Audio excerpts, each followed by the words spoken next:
The day I proposed to Veronica, she was sobbing with happiness. We immediately began to prepare for the wedding. When I mentioned taking our wedding photography, Veronica tried to stop me, which was confusing. But after I attempted to find out, it turned out her reason was not to waste my money.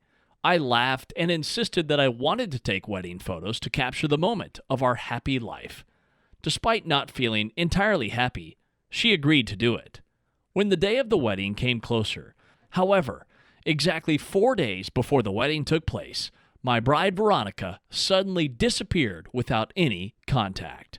Hi everyone, I'm Mario, 33 years old from a rural area in America. Until now, when I'm telling this story to you, I am still not less angry after what has just happened to my family. The girl I fell in love with and wished to marry suddenly disappeared right before the wedding, and the truth behind it was overwhelming for my whole family. My bride's name is Veronica, 24 years old, very charming and attractive. As mentioned above, I live in a rural area, so I have no chance to get to know many girls.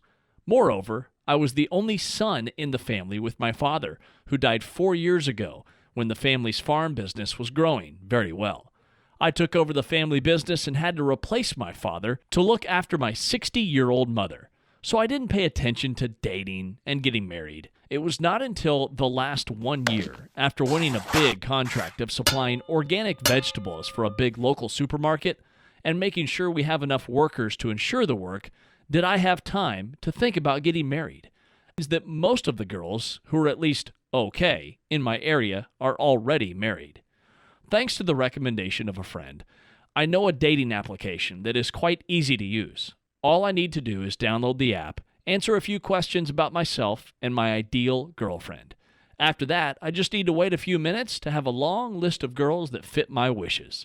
Although people still joke that I should know very well that I'm on the shelf, so I shouldn't be too picky, I still pay attention to appearance a lot. That night, I sat in my room for more than 2 hours to choose the most suitable girl before breaking the ice and texting her.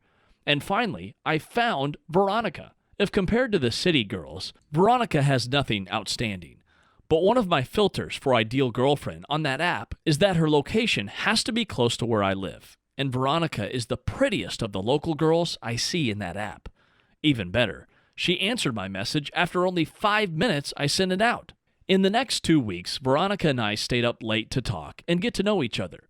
Veronica told me that her family is also farmers and not very well off. She said that if she could find the gentle and loving husband she'd been hoping for, she would want to get married immediately. I was beaming to hear that.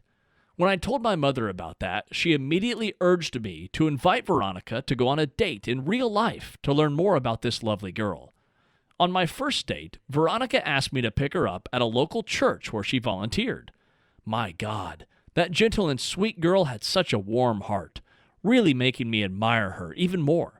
Veronica in real life looked even better than the photo online, or maybe my admiration for her had clouded my mind.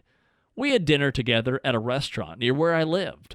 Veronica was quite shy and considerate, not daring to order desserts because she was not used to such money-spending habits.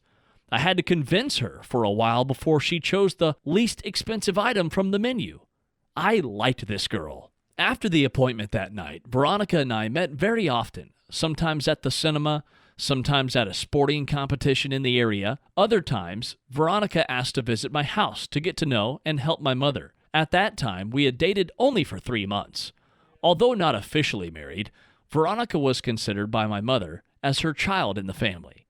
She often stayed with my mom for many days. My mother loved Veronica because she was very hard-working, not bothered by housework and farming. My sweet mother even gave my girlfriend an allowance because of how much she liked Veronica. I feel so happy, too.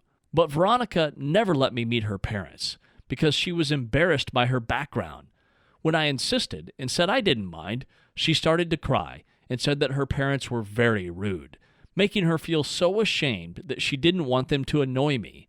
Hearing her say that, I did not dare to force her anymore. After 5 months, Veronica and I got to know each other.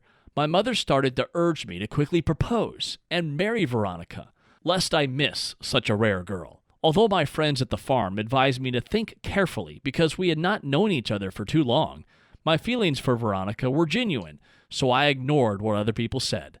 I decided to ask Veronica to be my wife. The day I proposed to Veronica, she was sobbing with happiness. We immediately began to prepare for the wedding. When I mentioned taking our wedding photography, Veronica tried to stop me, which was confusing. But after I attempted to find out, it turned out her reason was not to waste my money. I laughed and insisted that I wanted to take wedding photos to capture the moment of our happy life. Despite not feeling entirely happy, she agreed to do it. When the day of the wedding came closer, my family had finished preparing everything, from decorating the house, choosing the catering service, to invitations to friends and guests. Everyone was happy for me because I finally got married. However, exactly 4 days before the wedding took place, my bride Veronica suddenly disappeared without any contact. I tried to text and call, but couldn't find her anywhere. Only then did I regret not trying to find out at least her home address or who her friends were. I lost sleep because I was worried that she might have got into a horrible traffic accident or some trouble. But when I returned home from the police station in the attempt of finding Veronica's whereabouts, I was greeted by the sight of my mother crying in a chair with her phone in her hand. According to my mother, her bank card disappeared 2 days ago. Because she was busy with the wedding, my mother didn't go to the bank to report it. But within an hour, all the money she had in her debit card had been withdrawn in turn at various ATMs in a city far away from where we lived. Until then, I still didn't understand what had happened. Just urged my mother to go with me to the bank and police station to report the incident. But my mother kept crying and angrily said that her bank card was wrapped in a piece of paper and the password was written on the outside because my mother was old, so she often forgot. The problem was that my mother has never told anyone about that habit, including me. However, she trusted Veronica, so she asked her for help with some payments once last week.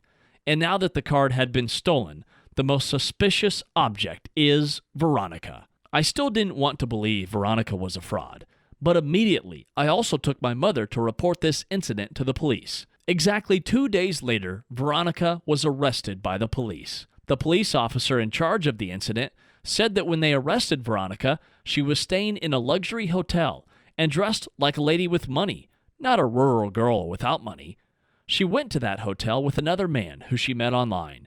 After the investigation, they discovered that she was not only cheating my mother money, but also a blatant liar, cheating on me and 3 other men.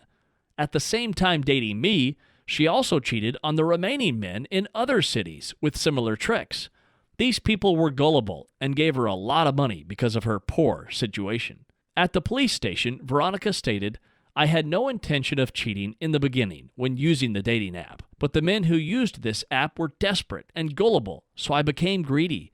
I simply set up an account and selected all the characteristics that fit the needs of most men, which had helped me to date people from all backgrounds and industries. I have been given more than $50,000 in the last 6 months, but I am not satisfied. The case that took me the most time was Mario and his mother.